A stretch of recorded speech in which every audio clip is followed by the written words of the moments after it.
Let's start this decade off with a simple piano melody.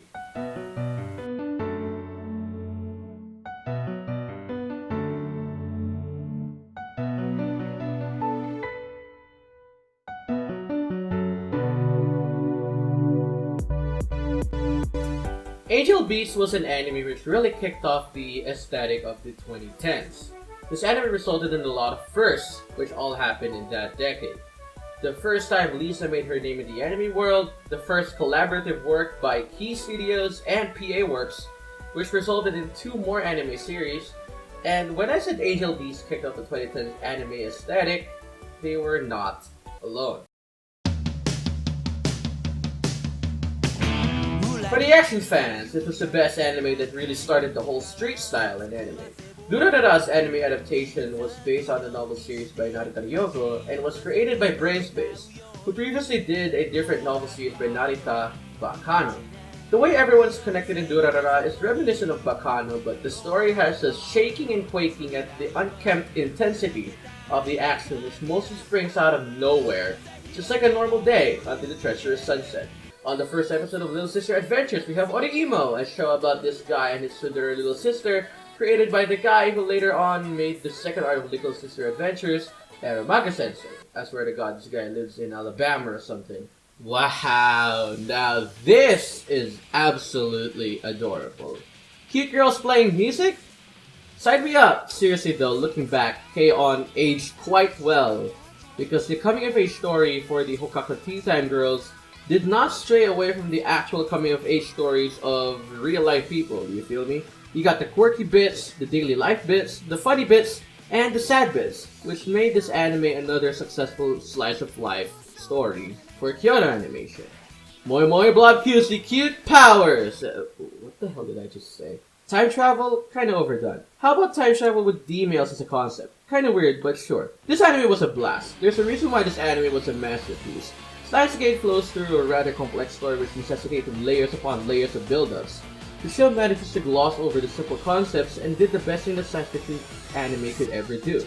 With shows like Steins Gate, or any other science fiction anime for that matter, it doesn't matter if you fully understand or if you don't understand the intricacies of the world line theory and its corollaries, because the best kinds of sci-fi series explains the science purely how it applies to the plot. Steins Gate did that, and a lot more. Therefore, it is a masterpiece that really slapped the name of the the science adventure universe onto the anime map. Well, here come the waterworks. I never realized that an anime produced by Nagai, Okada, and Tanaka would really melt and tear my heart up in pieces. AnoHana was an anime which really showed how precious friendships could be, even beyond the fetters of life. Of course, Secret Ingredient by Okada Mari is something to make you cry. And holy damn, she did it like a charm. What else happened in that time? Shinkai's longest film, Magical Girls Gone Dark, Convenience Store Street Fighting, The Fate prequel, Sons of Satan beating the crap out of demons by being exorcists, Abusement Park, Guilty Crown, Hunter x Hunter Remake, and forgot about Infinite Stratos. Alright, you know what? Let's kick off 2012 with Lisa's next breakthrough hit.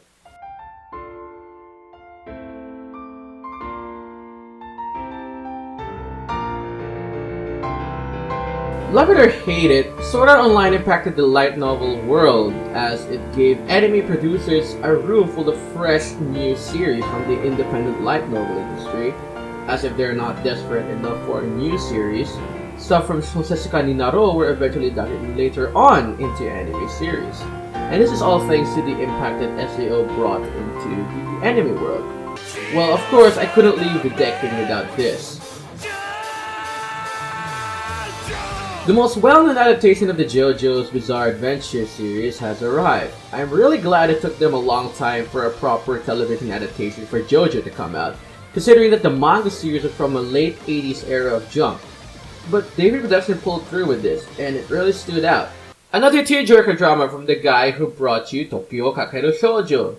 To put it in simple terms, I really loved this film when I watched it and nearly cried. Into the darker side of mystery, we got Dust Maiden of Amnesia, which was a really interesting anime to say the very simplest. Also, Konomi Suzuki and Konomi Suzuki again. Seriously though, if you haven't seen it, please give Sakura-so no Pete no Kanojo a go. It is easily one of the most wholesome and criminally underrated romantic comedy series in the mind of Kamoshida Hajime, who later went on to write Just Because and Bunny Girl Senpai. One of the best modern masterpieces of our time, Attack on Titan's story goes on from one simply getting revenge against giant naked men, to familial grudge, to mutiny, to politics, to people on the inside planning everything from the shadows in a post-apocalyptic setting. How does Isayama Hajime do it? And the award for the most relatable anime series goes to Yahari Ore no Seishin Love Comedy mo Machigatteru, because oh my god, this anime is so relatable, it hurts! The soliloquies, monologues, and mere interaction shows how impactful such are to the psyche of everyone in the series. I tip my hat to you, Wataru Watari. You are a mad lad. Oh look, a colorful isekai about games! This was so entertaining. I really wish they made a season 2 of this, am I right? Obligatory no Kino Live Season 2 joke! Here we are at Madhouse Studios with another anime with science-powered magic high schools, which could have been in the same caliber of No Game No Life, if not for the overly lengthy exposition. Though the visuals and voice acting ability really sold it for me. Now this anime is the one which impacted my life. A lot. Growing up learning classical violin, I immediately got hooked into this anime. I think my general love for music was the one that got me into this anime, and I stayed because it was one of the sweetest romantic drama stories I have ever watched. I cried my ass out at that last episode. Beautiful job, great job, and thank you Arakawa Naoshi for making one of the best music-centered anime stories of all time. Can I just ask, why are y'all sleeping on this show? AnoHana is a beautiful tale of two people drifting apart, which took the concept of moving on in a shoujo. But in a different kind of shoujo, the more chill side of shoujo. In fact, AnoHana stands still as my favorite shoujo anime, and if you haven't seen it, give it a go, it's amazing. Oh hey, a Tokyo Ghoul anime adaptation! That happened. Seriously, why does Piero always ruin a great manga story? To be fair though, I like how they nailed the theming and voice work in the adaptation. The sceneries and backgrounds set this Tokyo as a place with a dark underbelly of ghouls, and it is pretty interesting how they did it.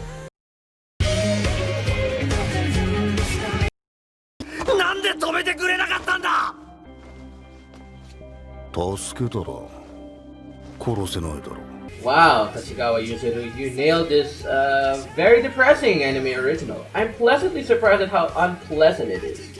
A fantastic anime is just simplifying it, therefore I encourage you guys to watch it. This anime was great to me because it had a confident protagonist who wasn't born a cook, but rather made a cook. The Harem King is back at it again to add more waifus to his harem collection. Great going, Masuoka-kun. Here's another anime from the key PA Works team. Bada bing, bada bang. Yep, the story is done.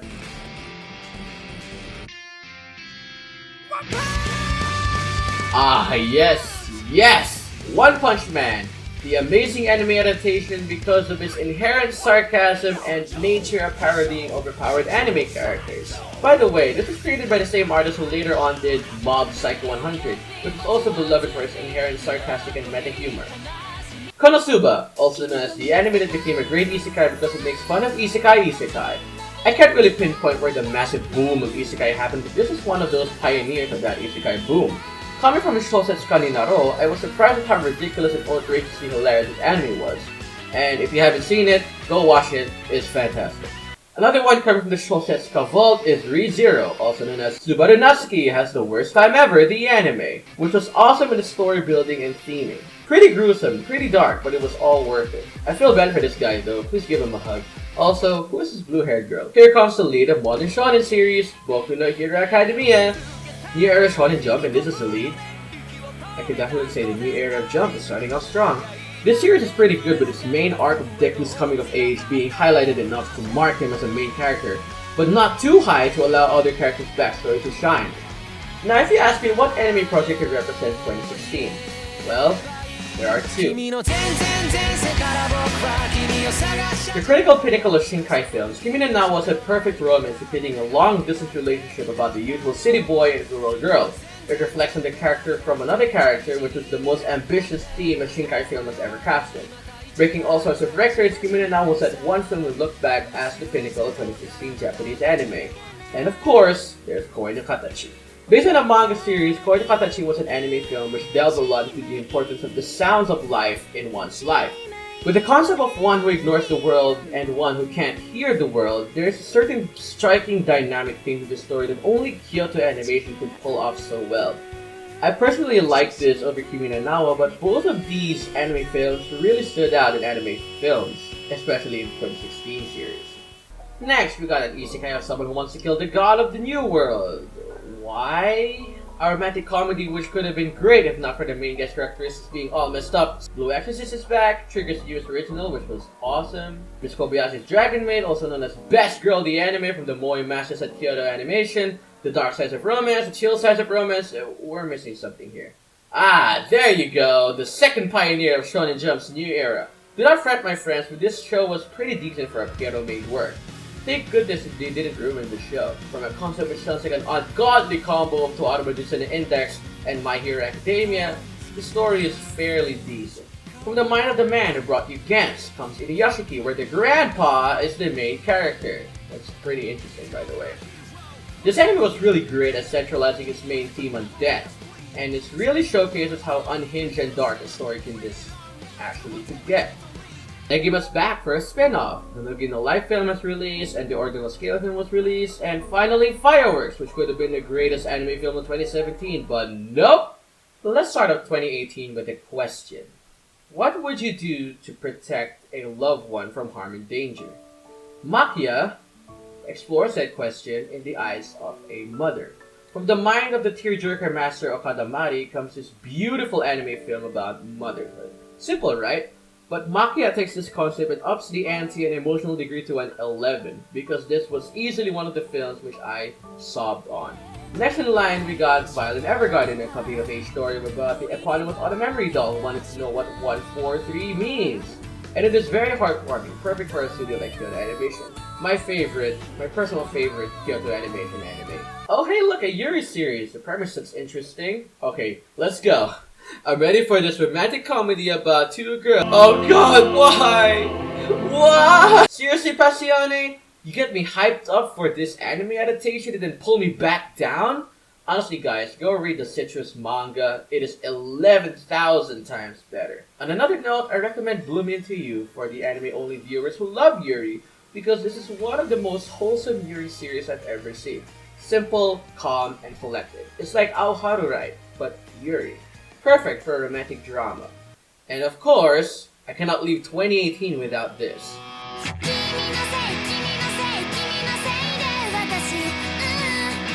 From the mind of the one and only Kamoshida Hajime, a psychological and supernatural story which invokes sociological patterns and interactions of life, which sounds a lot like Oregairu's theming. I'm not complaining, those both are pretty good shows.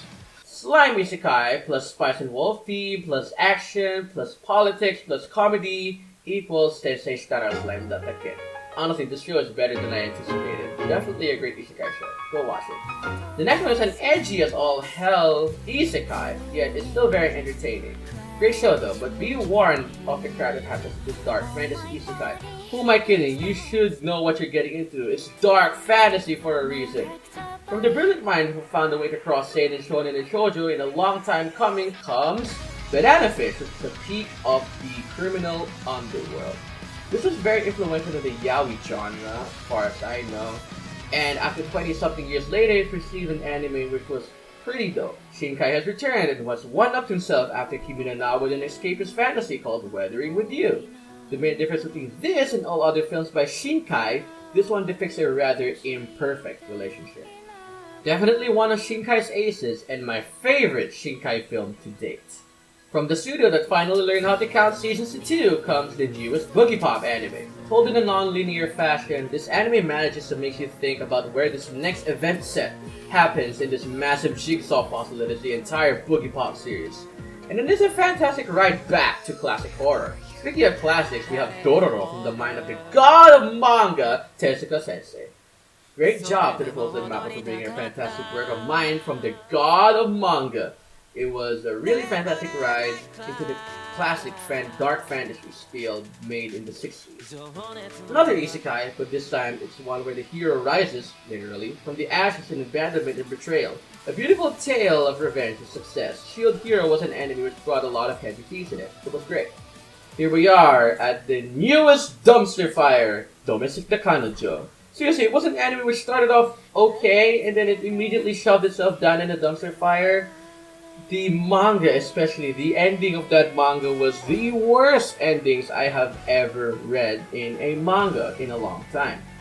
Between this and Kuzu no Honkai from 2 years before, I could say this anime was less than Kuzu no Honkai. Dark sides of romance, but one is infinitely much better presented. What do you get when you cross Hime Dere with an Oji Dere? You get Kaguya-sama Love is War, at least the bare bones of Kaguya-sama. Because the best thing about this anime was not much of the premise, but rather its hilarities and ridiculousness.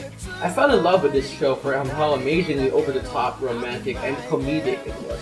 Speaking of romantic comedy and classics, Fruits Basket returns with an amazing comeback readaptation.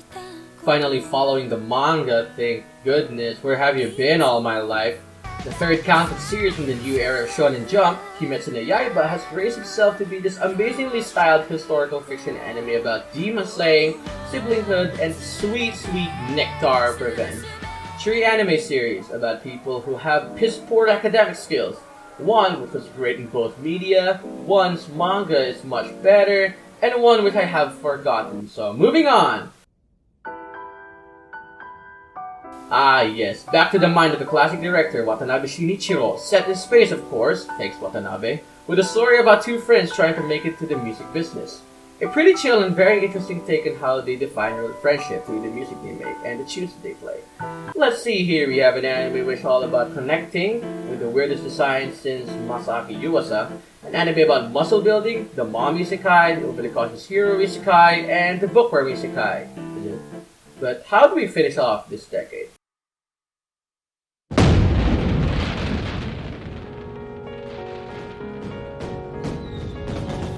After the last decade of the golden age of anime, there was fear that there would be no way this decade could keep up, but it did, surprisingly.